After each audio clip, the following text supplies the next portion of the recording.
Hi friends, அனைவருக்கு வணக்கம். குபேர திரைப்படத்தின் திரை விமர்சனத்தை தான் நம்ம பார்க்க போறோம். வாங்க வீடியோக்குள்ள போலாம். குபேரன் தனுஷ் சாரோட 51வது படம். இந்த படத்தை பான் இந்திய படமாக எடுக்கப்பட்டுள்ளது. தனுஷ், நாகார்ஜுனா, ரஷ்மிகா மந்தனா நடிப்பில் வெளியாகியுள்ள படம் குபேரன்.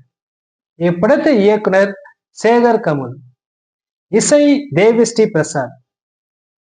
தனுஷ் நடிப்பில் யாருமே குறை சொல்ல முடியாத எந்த கேரக்டர் கொடுத்தாலும் அதை சரியாக செய்யும் நடிகர். கதை என்னவென்றால், பணக்காரனுக்கும் பிச்சைக்காரனுக்கும் இடையில் நடக்கும் கதை. இது சமூக ஏற்றத்தாழ்வை பேசும் படம். இது சமூகத்தில் நம்மை சுற்றி நடக்கும் நாம் கவனிக்காத கதையை எடுத்திருக்கிறார். நிச்சயம் இந்த படம் ஒரு வித்தியாசமான கதைக்களமாக இருக்கும். மும்பை சிட்டியில் ஒரு ஆயில் கிடங்கு ஒன்று இருக்கு. அந்த ஆயில் கிடங்கை எடுத்து அதை நியூட்ரிஷன் பண்ண அதற்கு ஒரு பினாமி ஒருவர் தேவை. அதை மறைமுகமாக ஒருவர் மூலம் மூவ் பண்ணுவது உள்ளது. அதை மந்திரி கிட்ட பேசி பிளாக் மணி வழியாகத்தான் பண்ண வேண்டியிருக்கும்.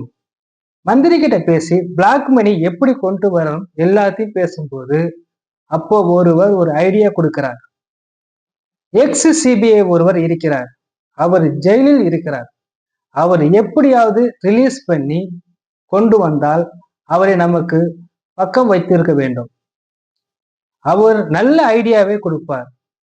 அவர்தான் நாகார்ஜுனா.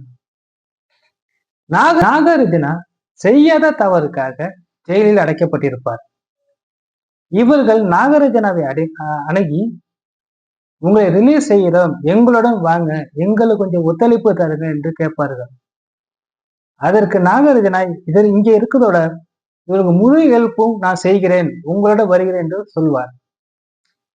நீங்கள் ஒரு பினாமியை வைத்திருக்க வேண்டும் என்று சொல்வார். அந்த பினாமி யார் என்றால் பிச்சைக்காரர்கள் என்று சொல்வார். அவர்களுக்கு கொடுக்க சாப்பாடு இடம் இருந்தால் போதும், நம்மளுடன் தான் இருப்பார்கள் என்று சொல்வார். ஆந்திர அடிவாளுக்கு தான் தனுஷ் பிச்சை எடுத்துக்கொண்டே இருப்பார். அப்புறம் நாகார்ஜுனா மற்றும் அவருடைய டீம் வந்து, உங்களை கூட்டிட்டு போறோம், உங்களுக்கு சாப்பாடு தங்குமிடம் நாங்கள் தருகிறோம் என்று கூறுவார்கள். அவர்கள் ஆள் அடையாளமே அதற்காக ஒவ்வொருத்தருக்கும் அக்கௌண்டில் 10,000 பணம் போட சொல்வார். ஒவ்வொருவரையும் கொலை செய்வதாகவும் அதிலிருந்து தனுஷ் எப்படி தப்பித்தார் என்பதுதான் கதை. தனுஷ் அவர் சொல்லவே வேண்டியதில்லை. அவர் நடிப்பிலே சிறந்த நடிகர். பிச்சைக்காரன் என்ற ஒரு சாட்டு இருந்தாலும் அது தத்துரூபமாக ஒரு பிச்சைக்காரனாகவே நடித்திருப்பார்.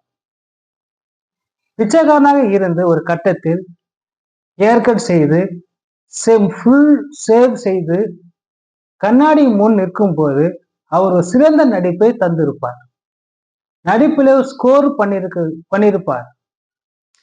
நாகார்ஜுனா இந்த படத்தில் கேரக்டராக சிறப்பான நடிப்பை தந்திருப்பார்.